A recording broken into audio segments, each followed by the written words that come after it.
different. Yeah, I'm not happy about the experience, but I mean, I am in a way because it made me stronger and it made me who I am today. Now you know how blessed you are. I'm thankful for that. And then like losing Grant and everything, and losing like the people around me a lot this year, and like what my dad went through with cancer, like this shit changed me. But I know like everything happens for a reason at the end of the day, and I know there's major blessings ahead, and you just got to keep your head up no matter what you go through.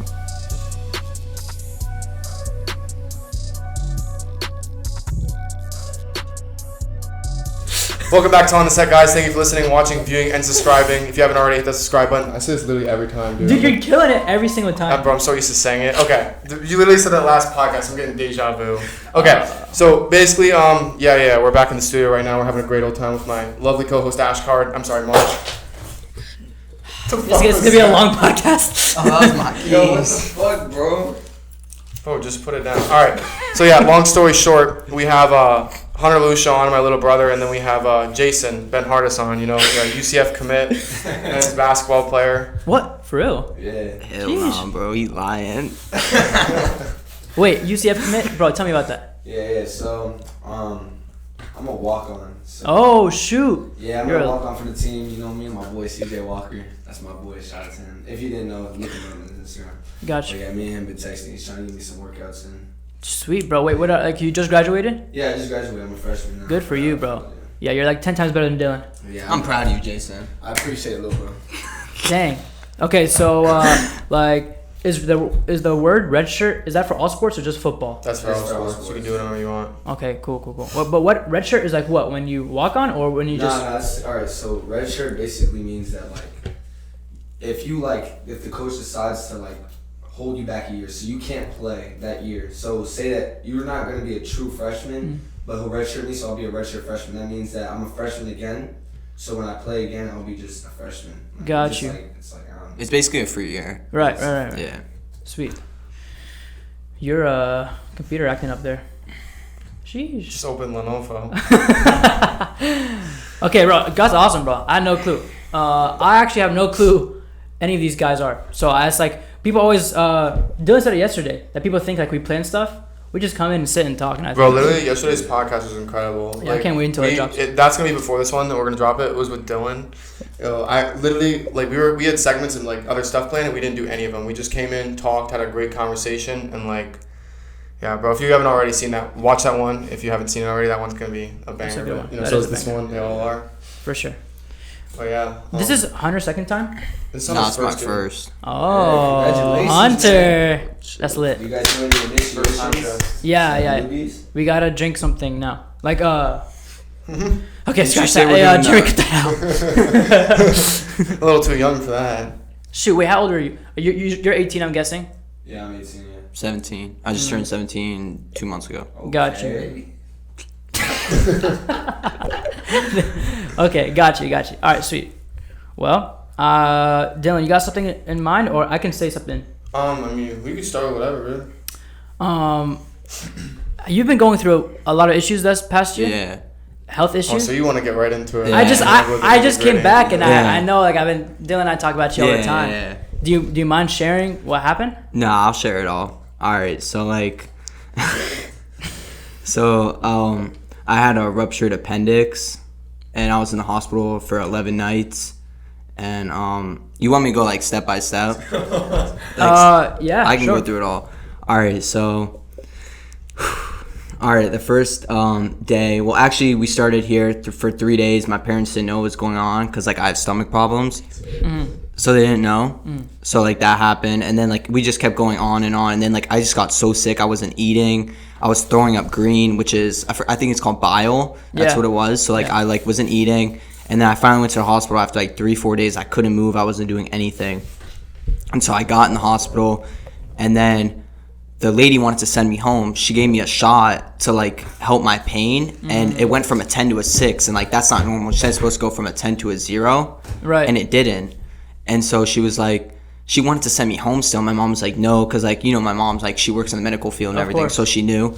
And so she was no, we want to get a scan. So I got a scan and everything. They pulled me in. It was a movie, honestly. You watch those movies and everything. Yeah. It was really a movie. And then They laid me down. I went in there, and then they said I had a ruptured appendix. So Man was about to send this kid home with a ruptured appendix. Bro. Yeah. Like, No, that that's could have been crazy. the death of it. That's yeah, crazy. it wasn't just like you know how they say your appendix about to burst. Like mine already bursted like a day ago. Right, So I was like a right. day late. Like I was like really in it. But the And pain so, was tremendous. Like 1 out of 10. Like a 10? 12. Legit? Yes, I could not move. Yeah. My mom had to like almost carry me to the car, and then the day before we went, I was actually throwing up blood. Ah. Yeah, like it was bad. Like that's when it got really bad. And then like they took me in, and then that happened. They said I had a ruptured appendix, and they said they wanted to do surgery. So they moved me from, I think it was Bethesda West to East, and so they transported me in. They said we were gonna do surgery. I'd be in there for 2 nights, and then I'd be gone. But that wasn't the case. So I went in. Sorry for my voice crack. But the surgeon came in, and he was like, we can't perform it.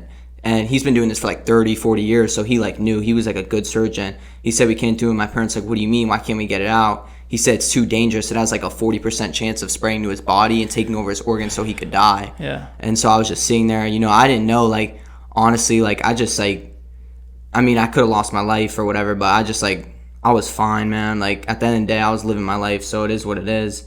But I knew it was in God's hands at the end of the day. So I was just like chilling, and then they came in. They said they couldn't perform, so they said they were going to get me on antibiotics, and they said it has a 90% chance of working. So I was like, all right, it's going to work then. I'll be fine. So they wheeled me in, and they were like, you're going to be in here for a while, probably a few nights, 3-4 nights probably. And I was like, all right. So I came in, they got my room, they started me on the antibiotics right away. After like, they said it's supposed to work like after a day. So like a day goes by, day and a half, I'm so sick. Like I'm just as bad as I was. Like the pain's gone because they gave me, I forgot what it was called, but like I couldn't feel anything. Like it was getting better, but then it got so much worse because they couldn't keep giving me the same thing. It's like it was just bad. Like my pain was just as bad as it was when I was in the house, and the antibiotics were not working, and the surgeon didn't know what to do. My mom was like, I think you gave him like the wrong stuff. Like I just don't think it's working. So they switched it. Well, actually, before we go to all that, they said it wasn't working. So for like 2 days, I was just sitting there. They were giving me the antibiotics, and it wasn't working. So I just got so sick that night. Like I didn't eat this. I'm probably going day 6 of not eating anything. Are you home? Or No, hospital? I'm in the hospital now. 2 weeks. So like I didn't eat here for about 3 days, and then I went there and I was not eating like at all. So it wasn't working, the antibiotics, and Did then they have IVs in you? yeah, Bro, I they, like had a lot of. I had so much. You could put videos up if you want. I don't care. Side note. I'm not was putting it, was any it videos, that hard shit for up. you to watch? Bro, my mom sent me a video. Like there was a lot of shit that happened, bro. The first time I ever seen my dad tear up was when he was having emergency surgery. I've never seen my dad. I don't think I ever told you this, but I've never seen him like that in my life. And that's when I got scared. We were in the waiting room. They told us they was getting put in emergency surgery, and my dad was like tearing up and like getting really upset. And I've never seen him ever even shed a tear in my life. And I was like and panicking. we both know your dad. He's a warrior. So yeah. And I was like the one that had to like calm him down, bro. I was literally, my mom was freaking out, my dad was freaking out. He was fucked over. So I'm just sitting there trying to like just like be okay and just make everyone like be okay. And we sat in the waiting room for like 3 hours, and I was just like pep talking them like it's gonna be alright, it's gonna be alright. But yeah, I mean. So he fast forwarded, and now I know that you did have the surgery. So yeah, that's what I was gonna get into. So this was, I think, night 2, I'd say. Yeah, they said the pain was so bad, antibiotics weren't working, nothing. Like it was just bad. It was horrible. Like I could not move. They tried to get me to walk and everything. It wasn't even close. Like I couldn't even get out the bed. Like it was so bad. I had to pee in like a cup on my bed because I couldn't move. That's the worst. Yeah, so it was like really bad. I was so dehydrated. I couldn't drink it. I drank water. I threw it up right away. 2 seconds, it's gone. Everything. So like then they were like, all right, there's nothing we can do. The antibiotics aren't working. We're gonna have to go in. And this is at a point. I'm at 40% chance. Like I could die. That's pretty great. So I was just like sitting there, and then they came in. They swabbed me for like COVID or whatever before I got in. They came in at 3 a.m. They did that. They gave me morphine, and the morphine was crazy. I was like, I felt it through my body, and I just like passed out once they gave me that. And then they woke me up at like about 7 a.m. They took me in, they lifted me up, they put me on another bed, then they like wheeled me around the hospital. I don't remember too much, but I remember like enough. So then that happened, they wheeled me in, and then I remember this before the surgery. My brother came in, my mom came in, my dad, and then they were all telling me, my dad was like, it's gonna be all right. My surgeon, like they don't allow anyone in there, but they allow my parents to come in. So they came in, and then I was talking to them, and then I was like, they were like really worried, but I was like, it's gonna be all right. Like you gotta be positive. So I was like, it's gonna be all right, I'll be fine. And then I'm not gonna lie, this was pretty funny. Like, this is like one of the funny ass things for me. So like, this was Oh, you're gonna tell them what I think you're gonna tell them? Bro, you're disgusting. should I say it? Say it, bro. I don't care. Bro, I don't really give a fuck. So like, we were sitting there, and I was like, I have to go to the bathroom before we go to surgery, and they were like, okay, you can go. So I went to the bathroom, I was peeing, and I just shit myself, bro. Like I just shit myself. It was from all the antibiotics, because they were so strong. Like, these were like hard ass antibiotics, and like, even though they weren't working, like, it was flying through my body, because at the end they have no water and no food. Yeah. So it's just flying through me, and I was like peeing. I didn't even have to poop or anything, bro. It just flew out, bro. I was like, what the fuck is going on, bro?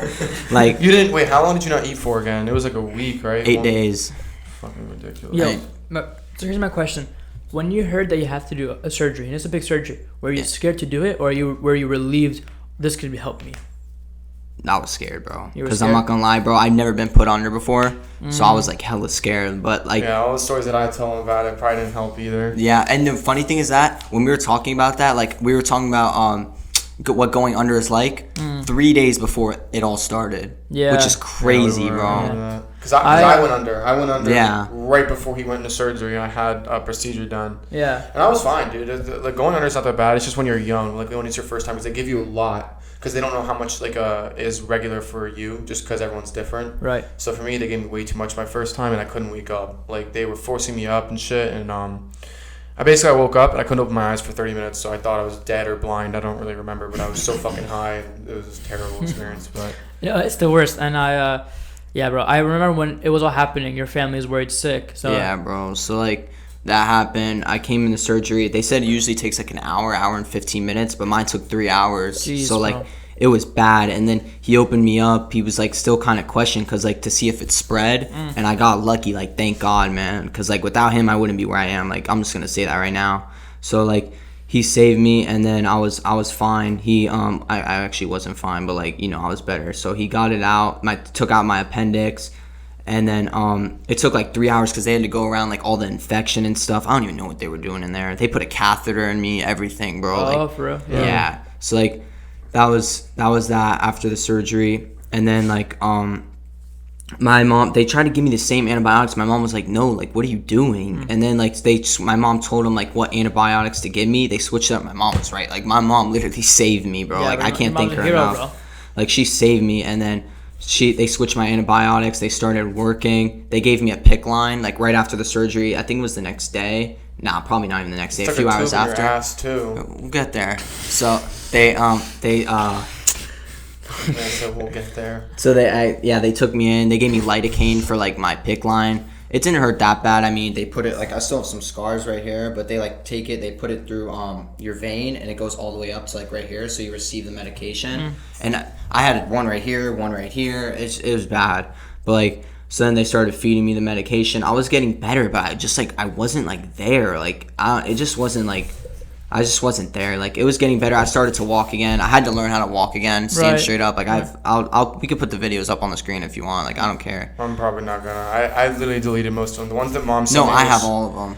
I have pictures too. If like, you want me to, you can just send them to me then. I'll send them to Jeremy. But Alright. mom sent me a lot of videos, and I was like, why the fuck would you send me that shit? Yeah. Bro, no, it was fucked No, up. Like, some I of the know what videos you she mean. sent were like depressing as fuck. Like, this man wasn't even moving, and she was like sending a video of you trying to walk, and I was like, bro, why did she send I that could to not me? walk. I had to learn how to stand straight up. Like, everything. Like, I was like that was like, they say you never really hit rock bottom, but like, to me that was rock bottom. Like, with my dad, Grant, like my grandpa, like it was just like losing so many people. Now me, now my dad. I'm just like, bro, like, that's like rock bottom for me. Like, I don't think I could go any lower than that. I was literally stuck in the middle of all of that shit, I know. bro. That shit was so ass. Like, I was the one that had to keep the family together. And we're trying to start a podcast. We just started. Oh my god. But- it was fucking hell. You look amazing now. Sincerely. Appreciate that. Yeah, thank God, bro. That's He recovered crazy. me. He recovered me faster than ever. I mean, it took a process. Like, I just stuck to it. Here, I'll finish the story though. Yeah. But like, so that happened. I'll get to that. But yeah, they put the PICC line in me. I started to receive medication, but I wasn't getting there. Like, I was getting better, but it just wasn't there. Like, I still had tons of pain. And then yeah, I was getting a little better. I started to learn how to walk, but I hated walking. Like, they would try to make me walk, because I guess to get my it moving down here so I could poop and stuff. Yeah. So like, yeah, my bowels to move and everything, but I just like, I hated it. I hated walking. I was in so much pain. I would not leave that bed. Like, I was just like, dude, I don't even know, bro. Like, it was just so bad. And then they took me out of surgery. They gave me the PICC line, and then they stuck a tube up my nose too. They put like they oh no, they did this in surgery. Actually, I forgot to say that they did this in surgery. I woke up after surgery, and I was like, what is in my nose? It was a huge tube, like going all the way like up. I don't even know. I think it was to like I don't even know what it was to, but it was a huge tube, like coming down on the ground all the way up my nose, like in the back. It must have been breathing. Yeah, it was like something. No, it was actually to get it was to get the infection out. That's what it was. It went like all the way down. Yeah, it was like a ton of green shit. Like it was like coming out my nose and shit. I was like, bro, like it was bad, and I hate it. I couldn't breathe and everything. I'm like, this shit is terrible. And then like 3 days later, they took that out. I still had my PICC line in. I'm still receiving medication and everything. And then a few days go by. I'm getting better now.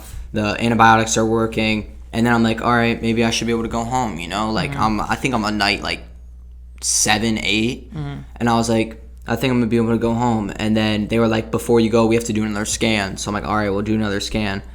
I mean, I wasn't great, but you know, I'm good enough to get out of the hospital now. But then they were like, and then so I went in for the scan, and then they were like, you can't go home. They came in after the scan. They were like, you don't drink or eat anything. I was like, what do you mean? They're like, we found a ton of blood and pus above your bladder. Like, it was a ton of balls of like shit. Like, it was so much like above my bladder. I guess from the infection it caused. What I had was peritonitis from the appendix.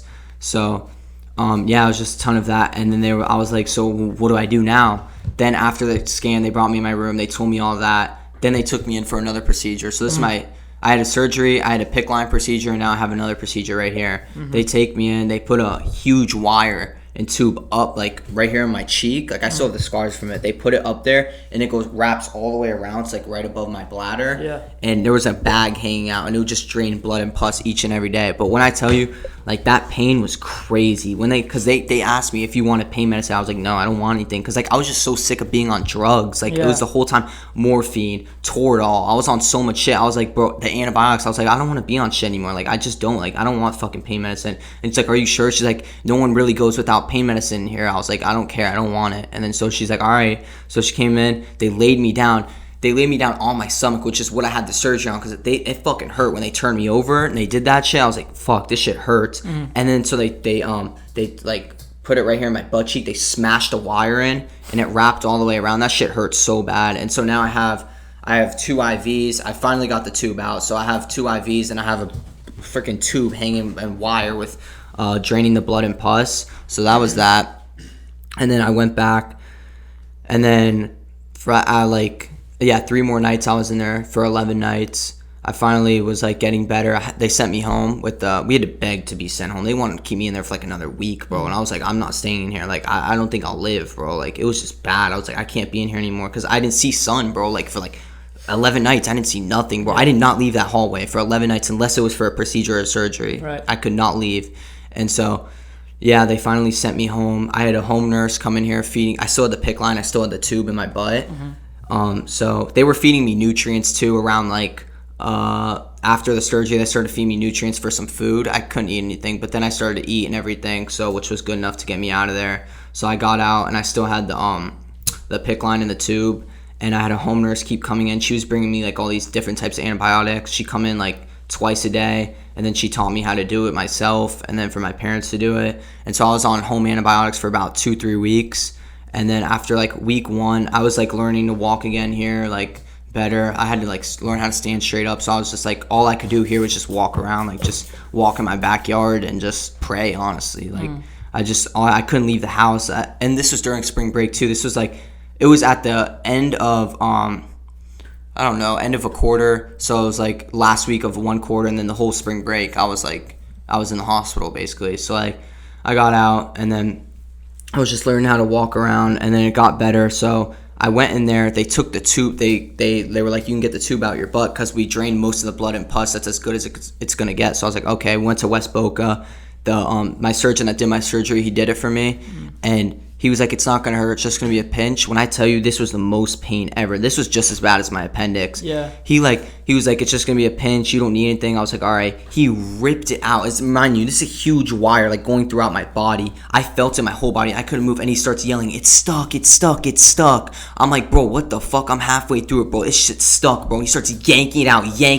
My mom's just sitting there. My mom's like, what's going on, bro? They have like two people coming here help him with it. I'm like, bro, oh my god. Then they finally took it out. That was the most painful minute or two of my life. Yeah. Like, and I just stood there. I could not move for like 15 minutes. I just stood there in a position, like, even when it was out, because my body was so shocked. It was like, I can't even describe the pain. Like, you have to like really be like in that shit to know it, because like I don't know what pain could describe that.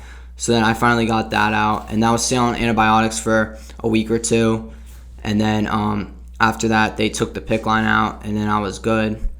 And then yeah, bro, then when they took the PICC line out, that was just honestly my recovery. Like, I came in, I tried to work out after they took my PICC line out, and dude, I was like a twig, man. I lost 15-20 pounds through it all. I tried to work out. It was so hard for me to lift a 10-pound weight. I could just, and all I felt every time when I was lifting my bones, they were just like screeching. Like, I was just like so bad. All I felt was bone. Like, I was like as twiggy as it gets. Like, it was bad. Like, I lost 15-20 pounds. It was just, dang, man. And then I just like kept telling myself it's gonna be okay. And then like I made a great recovery after like 3 weeks of just constantly like trying to work out and everything, build my muscle back up. It was just muscle memory because I'm in the gym so much as it is. So I just gained it back in probably about 3-4 weeks, and then here I am. So Here you are.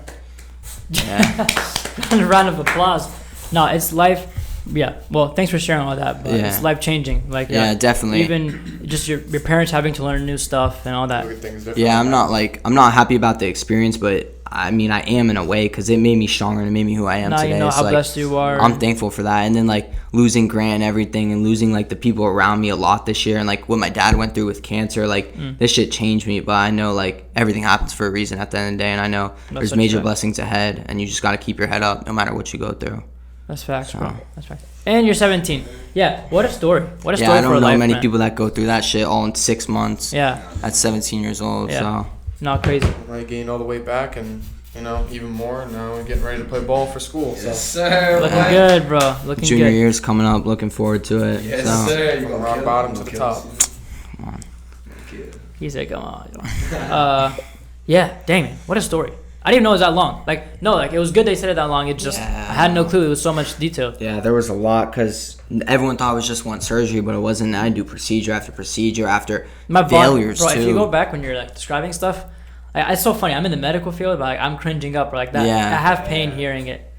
Dang, bro. Well, Yeah. thank God, man. Thank God you're Appreciate okay. it, bro. Yeah. Dylan. Nah, screw you, Dylan. What did I do? No. It's coming at me now. But your brother was worried sick, but rightfully so. Who wouldn't be? Yeah, you I'm know? surprised. Yeah. Oh my god. I'm surprised. This guy. Hey, bro. This man threw up a sign. This is what Jason does. He's got Tourette's every 5 seconds. Tourette's. What the fuck is wrong with you, bro?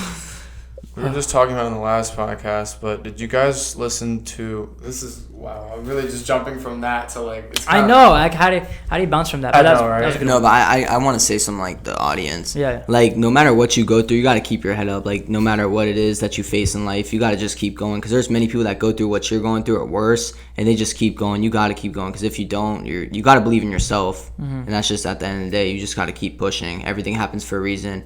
And you got to know, like, blessings are coming ahead. You just got to keep working.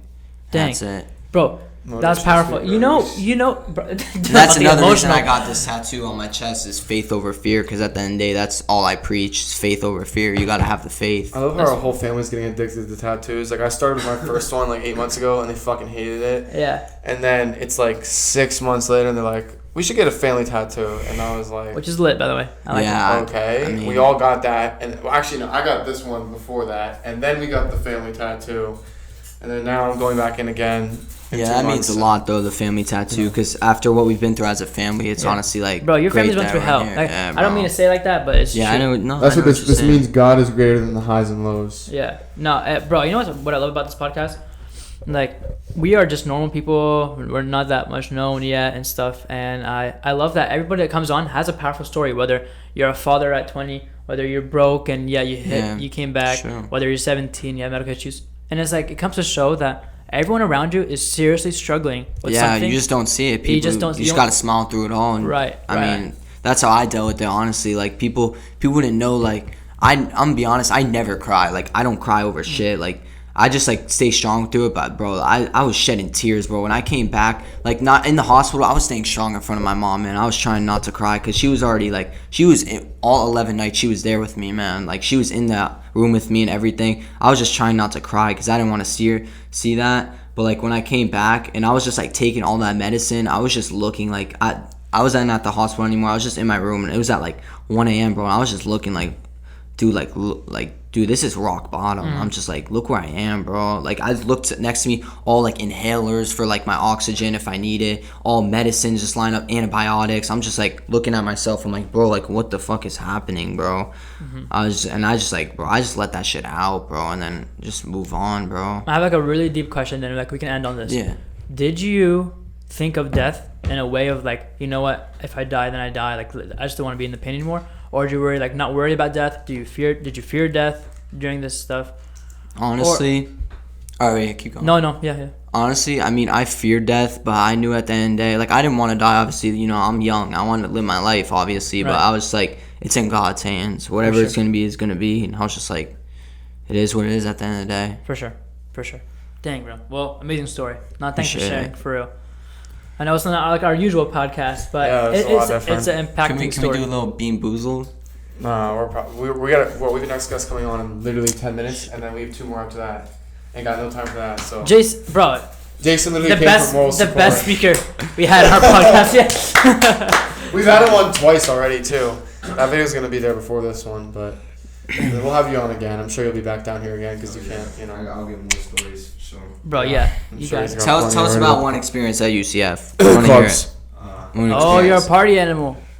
No? Nah, not really. I don't really party like that, but he lying. No. But one experience, man, I would say, you know, it's cool living on campus in the dorm, but it's like a jail cell in there. I'm not gonna lie. No, I agree. Yeah, dude, like. You guys got communal showers, right? Nah. Oh, you have your own shower? We have our own shower, but it's very. You gotta share it with 4 people. I have to share with 4 people, my 4 roommates.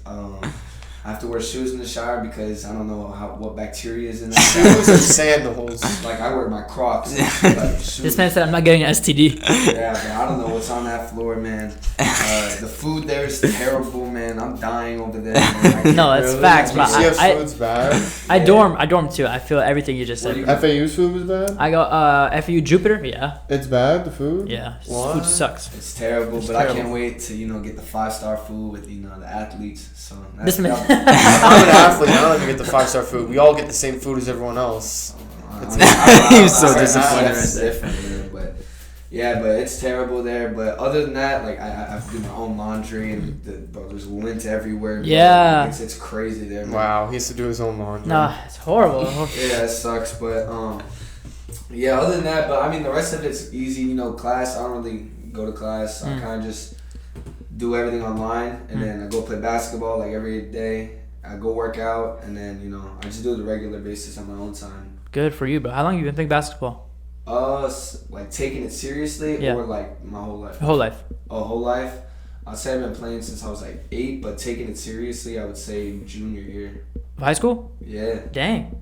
That's when I actually had the mindset. My boy gonna be a Division I player. Yeah. I had the mindset. I'm like, I gotta stop playing around. Let me actually do something in my life. And I'm like, I actually am gifted with my height, my measurables. You are. And I'm like, let me, I'm an athlete, so like, I can play every sport. I was really good at baseball before this, but I chose basketball over everything because I felt like that was the right sport for me. And I was like, all right, let me actually take this stuff serious because I can actually go far with it if I actually put my mind to it. You can and you will, bro. I've always told him he's got to believe in himself because like we all believe in him. Me, my brother, like people around me. He's 6'4". He can jump out of the gym. He's got a shot. Like you just got to believe in yourself at the end of the day. Because I think he could do something really special with what he's got. It's all confidence and mentality in your own head, man. You can't let anybody else play that.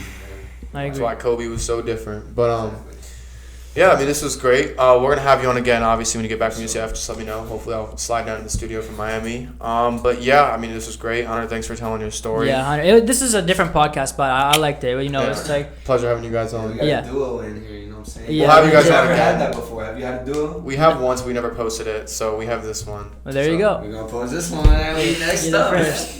No, Alright. thank you guys. I Yeah. appreciate you. Appreciate it for having I us. appreciate it. Thank you. For sure, for sure. Wrap us up here, Mark. Subscribe, like, comment, and anything that was impactful from Hunter's story, or if you have anything, we would love to hear it too. Thank you guys for watching. Until the next one. Peace.